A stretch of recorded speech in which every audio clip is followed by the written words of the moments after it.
I invite you to journey with me on this guided meditation, which was written for the Sabbat in alignment with the spiral castle tradition of American folkloric and traditional witchcraft. This journey was crafted for you by Lorelei Black.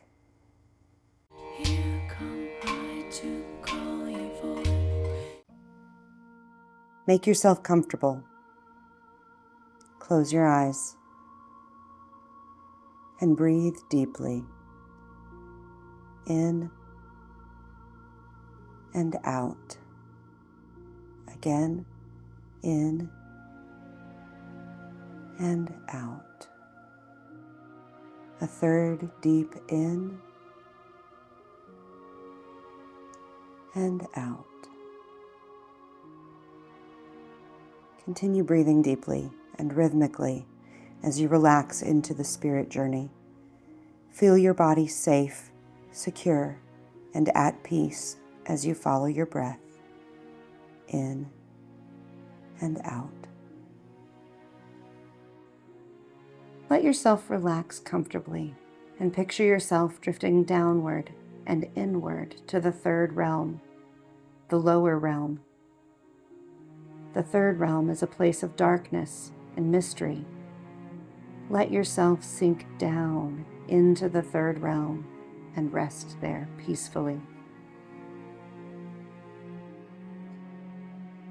You open your eyes to find that it is twilight on the edge of a wooded glade.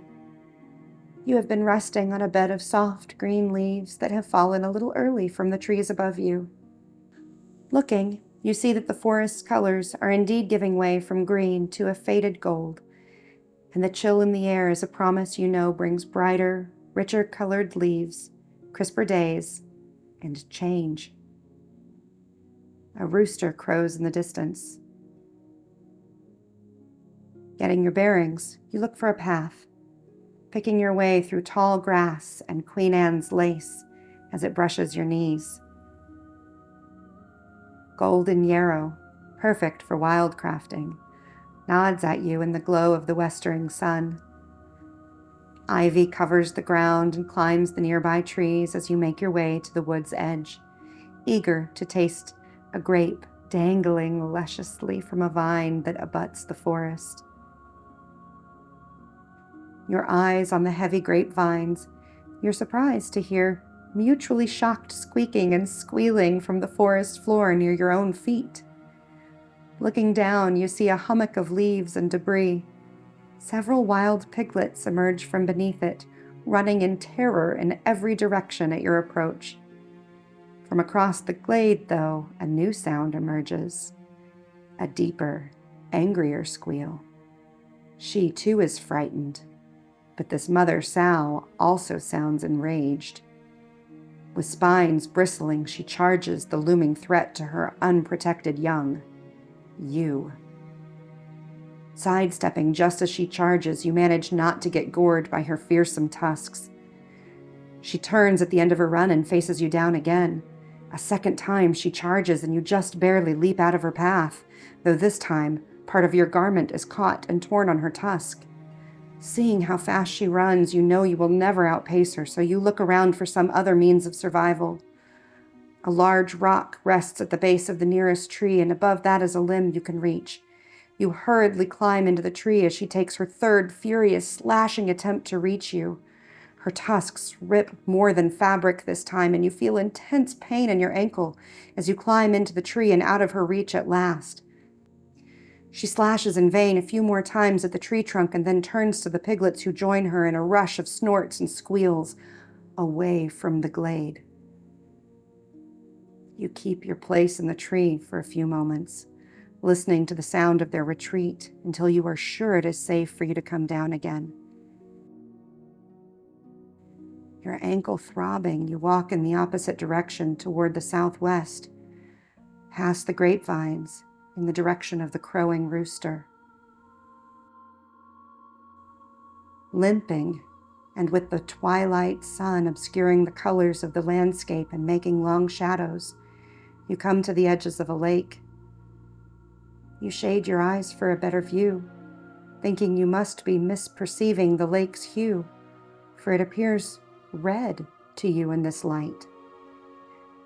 But as you approach the shoreline, you see with clarity that the lake is indeed a lake of blood. Its metallic scent is sharp in your nostrils.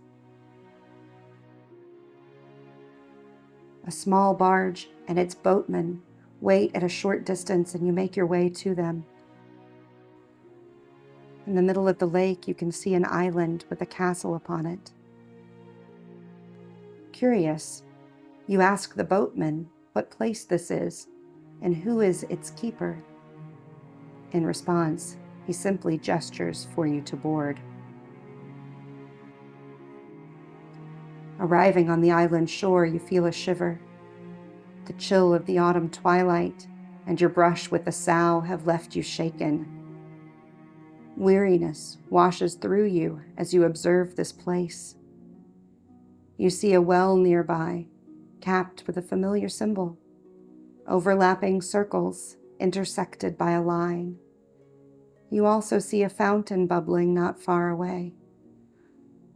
All along the path that leads to the wide, dome-capped silver castle ahead, you see cups, bowls, and cauldrons of every shape, size, and material.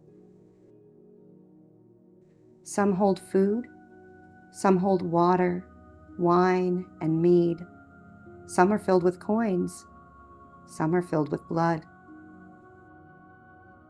Here and there you see a woman tending to the bowls, filling or emptying them. You hear the almost musical sounds of pouring and splashing liquids, punctuated with the occasional clinking of cups. The walls of the castle shine with a high polish in some places, and in others they have a dark, dull patina. Rivulets of rubies, garnets, red jaspers, cinnabar, red carnelian, and rhodochrosite encrust the walls in flowing designs, giving the castle the appearance that it is bleeding. You continue to follow the path of cups and bowls through the gate of the castle and follow as it leads in a winding, labyrinthine, circular path down into the belly of the keep. It is warmer here below the surface than it was above, and you feel comforted. The pulse of the lake's waves can be heard on the silvery walls around you. Someone cries out in anguish, far away, but still within the castle.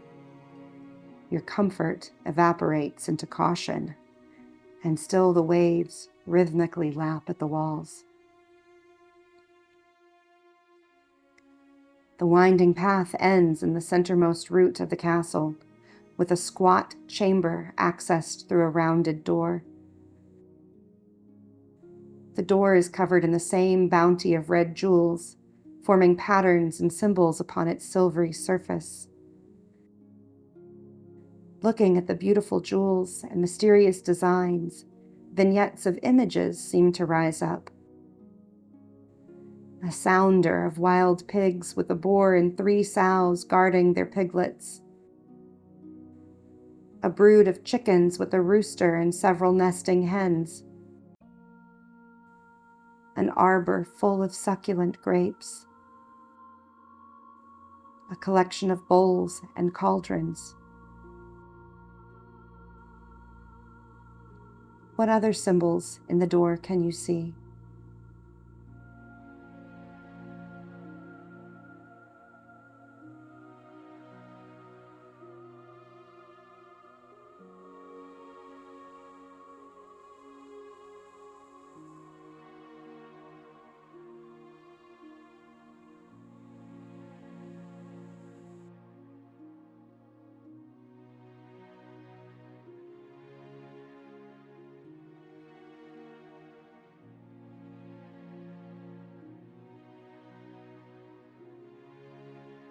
You touch the door, and a woman on the other side speaks to you. Her sonorous voice vibrates on the door you are still touching. "Come, child," she said.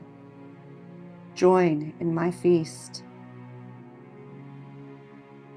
The door opens slowly, and at its own pace. No cup-bearing maiden holds it, and there is no mechanism you can see. Nor can you stop its progress. The door opens. When you are able, you pass through it.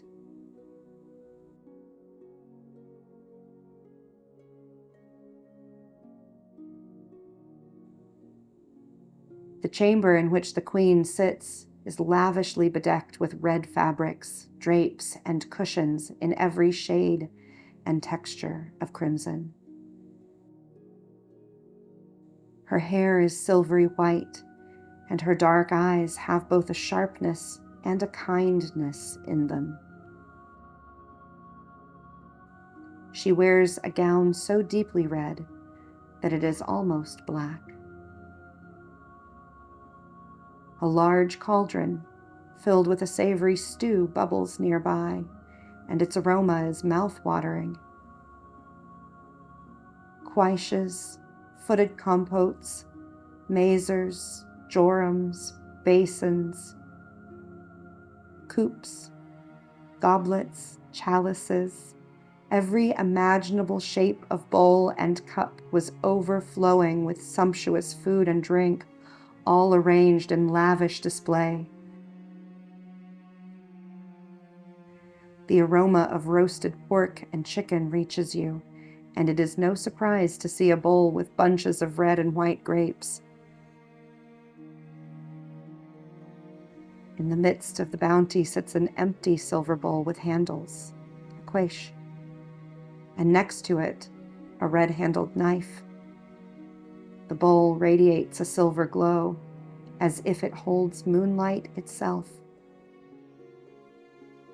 Approaching the queen, you ask, "What is this place?"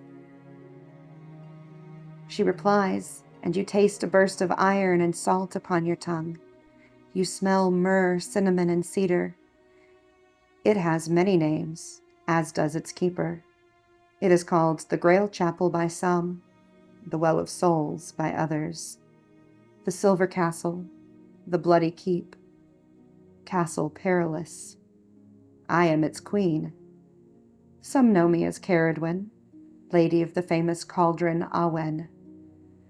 Others have sought me as Babylon, bearer of the ravenous and ever-generous cup. She winks at you, and you see a flash of the queen before you, changed, with hair the color of ruby, flush with desire and the ripeness of female sexuality. Always, she continues, they find both wisdom and its price.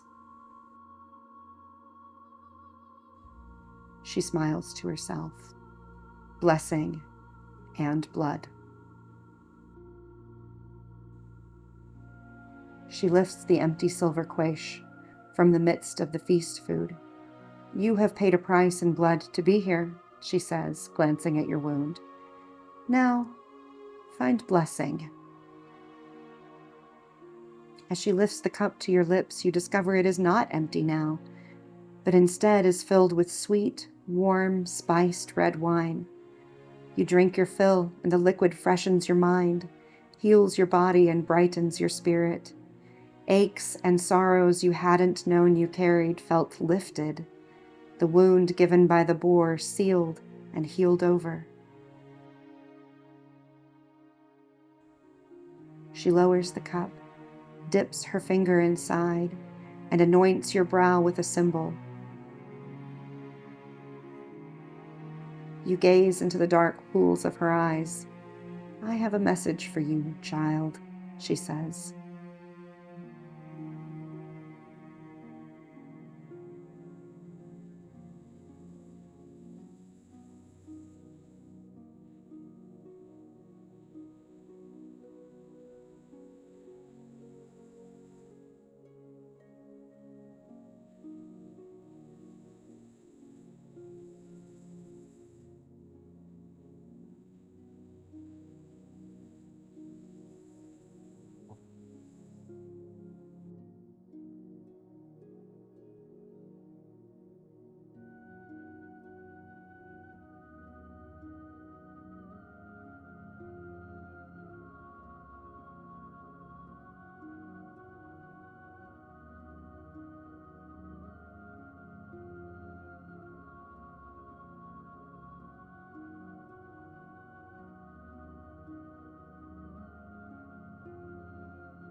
Her message concluded, you thank the Silver Queen and offer her a gift in return.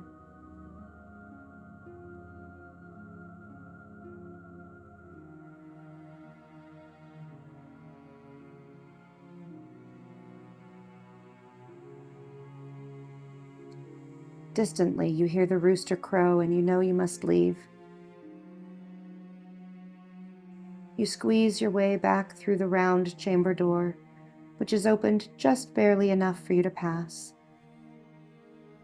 and make your way back up the labyrinth and into the twilight dusk.